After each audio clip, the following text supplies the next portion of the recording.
বিখ্যাত অভিনেতা ছবি বিশ্বাস মহান অভিনেতা ছিলেন। তিনি বড় মাপের মনের মানুষও ছিলেন এবং পরোপকারী মানুষও ছিলেন। তিনি যে কত সময় কত অভিনেতা অভিনেত্রীদের সাহায্য করেছিলেন, নানা বিষয়ে উপকার করেছিলেন, তার অসংখ্য ঘটনা চারিদিকে ছড়িয়ে ছিটিয়ে আছে।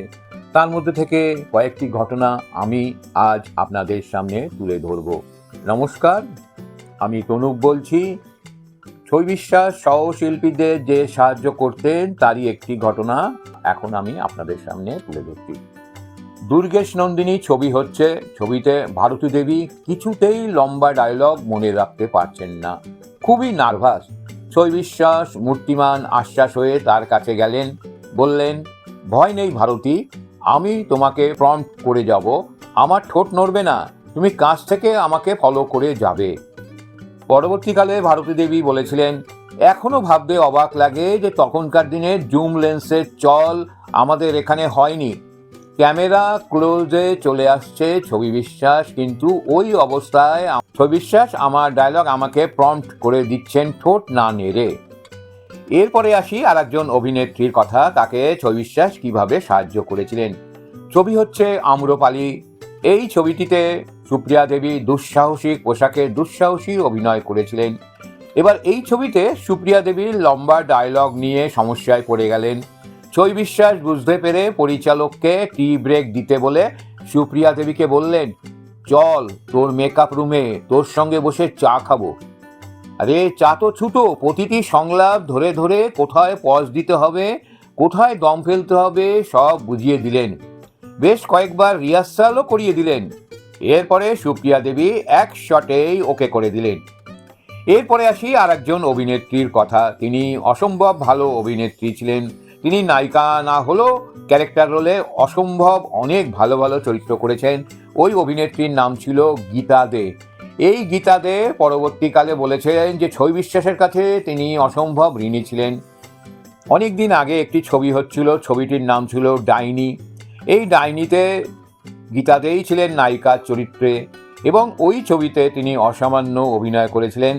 ছবিটি 1961 সালে রিলিজ করেছিল। এই ছবিটিতে গীতা দে প্রথমে নায়িকার ভূমিকায় ছিলেন না। এই ছবিতে প্রথমে নায়িকার ভূমিকায় ছিলেন অভিনেত্রী তৃপ্তি মিত্র। পরবর্তীকালে তৃপ্তি মিত্র কোনো কারণে বললেন তিনি অভিনয় করতে পারবেন না। তখন ব্যাপারটা ছবি বিশ্বাস জানতে পেয়ে প্রযোজকদের কাছে গীতাদের নামটাই সাজেস্ট করলেন। প্রযোজকদের তিনি বুঝিয়ে বলেছিলেন, এই চরিত্রে ভালো অভিনয় করতে গীতা দেই পারবেন। এই কারণে গীতা দে বলেছেন যে আজীবন তিনি কৃতজ্ঞ ছিলেন ছবি বিশ্বাসের উপর। তার স্নেহ সহযোগিতায় তিনি ওই ছবিতে অসাধারণ অভিনয় করেছিলেন। এরপরে আসি আরেকটি শিশু শিল্পীর কথা। কাবুলিওয়ালা ছবি করছেন তপন সিংহ। সেই ছবিতে মিনির ভূমিকায় শর্মিলা ঠাকুরের বোন টিঙ্কু ঠাকুর অভিনয় করছেন। যেহেতু শিশু শিল্পী, তার বয়সও খুব কম, তিনি শুটিংয়ের সময় নানা রকম খামখেয়ালি করে কিছু ডায়লগ উল্টোপাল্টা বলতেন। তার সাথে অভিনয় করছিলেন ছবি বিশ্বাস, যেহেতু তিনি কাবুলিওয়ালার ভূমিকা অভিনয় করছেন।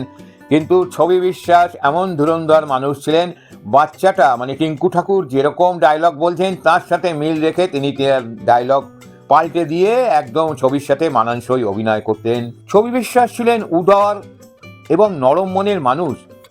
এ কথা সবাই জানেন যে ছবি বিশ্বাস ছিলেন দাপুটে অভিনেতা, কিন্তু অনেকেই আমরা যেটা জানি না তিনি পরোপকারীও ছিলেন এবং সমাজসেবক স্বভাবের মানুষও ছিলেন।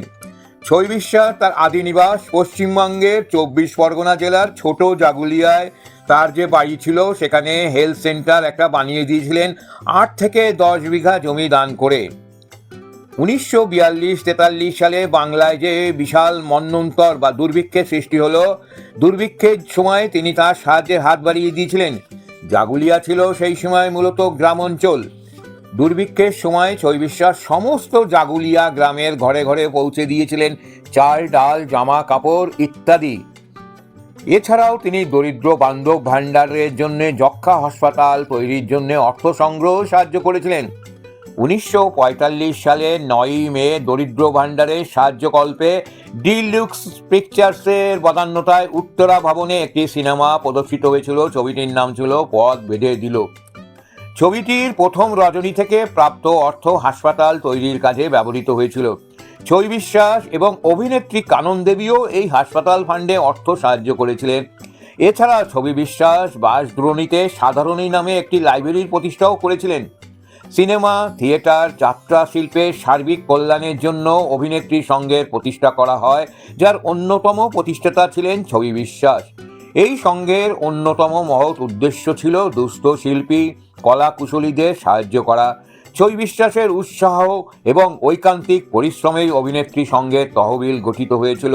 তহবিলে টাকা সংগ্রহের জন্য 1952 সালের 29শে ফেব্রুয়ারি মিশর কুমারী নাটকটি মঞ্চস্থ করা হয়।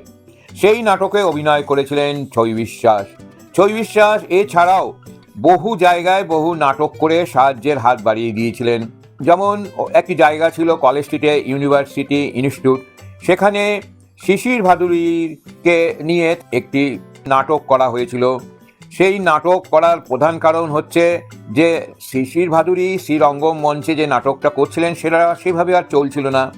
তো শিশির ভাদুড়ি যাতে অভিনয় করতে পারেন, করতে পেরে যাতে তার ভালো হয় বা সাহায্য হয়, সেই জন্যে ইউনিভার্সিটি ইনস্টিটিউটে ছবি বিশ্বাস তার সাথে একসাথে অভিনয় করেন এবং তাতে শিশির ভাদুড়ির অনেক উপকার হয়, অনেক অর্থ সেই থেকে আসে। কিন্তু এই ছবি বিশ্বাস তার জন্য কোনো সময় কোথাও কোনো গর্বের কথা বলেননি। তিনি নিজেকে শিশির ভাদুড়ির একজন শিষ্য বলে মনে করতেন। ছবি বিশ্বাসের সম্পর্কে অনেকগুলো কথা বললাম, তা থেকেই আপনারা বুঝতে পারছেন তিনি কীরকম মহান মানুষ ছিলেন। এই মহান মানুষটার পুরো ঘটনা শুনে আপনাদের যদি কোনো রকম ভালো লাগা থাকে তাহলে আপনারা 2-4 কথা লিখে জানান এবং লাইক শেয়ার করুন এবং অতি অবশ্য চ্যানেলটাকে সাবস্ক্রাইব করে দেবেন। নমস্কার।